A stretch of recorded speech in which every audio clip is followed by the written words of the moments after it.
बाबा बागेश्वर की जबरदस्त धुलाई। आइए जरा देखते हैं रजत शर्मा साहब कैसे जो है बाबा बागेश्वर की धुलाई करते हैं। राम की यात्रा पर कब तक पत्थर सहेंगे? पालघर के संतों को बर्बरता के साथ मारा जाता है, कब तक सहेंगे? रामचरितमानस की प्रतियां जलाई जाती हैं, कब तक सहेंगे? संतों को पाखंडी इस देश में बताया जाता है, कब तक धैर्य और संयम रखें? एक दिन भगवान का भी धैर्य खो गया था और उन्होंने भी बाण मार करके समुद्र को सुखा दिया था और रावण का दमन कर दिया था। ये मुझे पता चल गया है कि आप इसी तरह की डायलॉग बाजी करके ही इतने पॉपुलर हुए हैं। जो आप इतनी जोर जोर से कह रहे थे कब तक बर्दाश्त करें, कब तक बर्दाश्त करें, तो कौन आपको बर्दाश्त करने को कह रहा है? जो ये प्रतियां जला रहे हैं, जो संतों को मार रहे हैं। बाबा जो होते हैं वो दुकानदार नहीं होते हैं, अपनी दुकान चमकाने के लिए कोई काम नहीं करते। बाबा थे बाबा अंबेडकर साहब, जो जोड़ने का काम करते थे। मगर ये सब जो बाबा हैं तोड़ने का काम करते हैं, हिंदू मुस्लिम हिंदू मुस्लिम। बाबा लोग ऐसा नहीं करते। देखिए आपने क्या मांगा, इसके कुछ वीडियोस मैंने देखे हैं। वाह।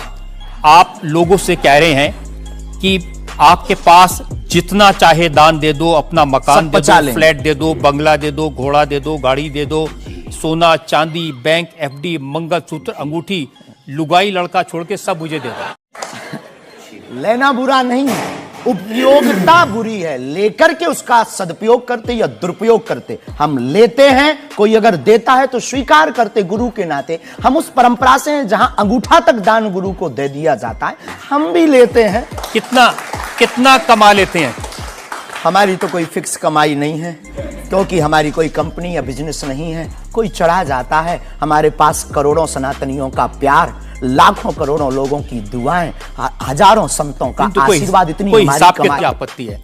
आप कहते हैं ये भारत राष्ट्र हिंदू राष्ट्र बने, बेझिझक बने, हिंदू राष्ट्र बनेगा। ये जातिवाद, हम जातिवाद के खिलाफ हैं। कब तक गालियां जातिवाद के नाम पर, कब तक राजनीतिक रोटियां सेकी जाएंगी? ये बंद करो। कब तक जातिवाद के नाम पर वोट लेंगे?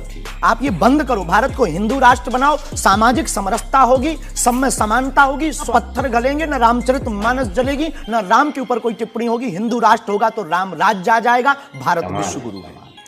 शास्त्री जी, ये जो देश है ना, ये भारत के संविधान से चलता है। वो संविधान जो बाबा साहब अंबेडकर ने बनाया था। क्षमा कीजिए, हम उसके आदर करते हैं, हमारे पूर्वजों ने स्वीकार किया। कहां आदर कर रहे हैं? वो संविधान कहता है ये धर्मनिरपेक्ष राज्य है, इसमें रिलीजन के नाम से इसको देश नहीं बनाया जा सकता। ज्यादा बातें इसलिए होती हैं कि आप जो स्टंट करते हैं पब्लिसिटी के लिए, आप ऐसी ऐसी बातें कह देते हैं।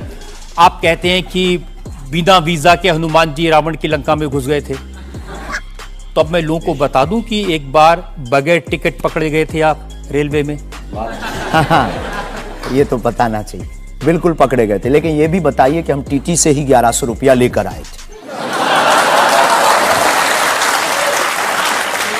उसी टीटी से लेकर आए थे, जिस वाईफाई की आपने चर्चा की, उसी वाईफाई की दम पर उसके बाप का नाम बताकर लेकर आए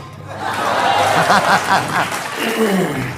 इसी तरह की बातें कह के ऐसे दिखाते हैं जैसे चमत्कार कर दिया, जैसे मेरे ऊपर हनुमान जी की बहुत कृपा हो गई, मैं भविष्यवक्ता हूं। और फिर जो भोले भाले लोग हैं वो इस तरह के लोग बाबा नहीं होते हैं, कुछ ट्रिक्स सीख लेते हैं और भोले भाले सीधे साधे अनपढ़ किस्म के लोगों को बेवकूफ बनाते रहते हैं। मगर जब पढ़े लिखे और समझदार लोगों के सामने आते हैं तो उनकी पोल खुल जाती है और वो नंगा हो जाते हैं, जिससे रजत शर्मा के सामने नंगा हो गए।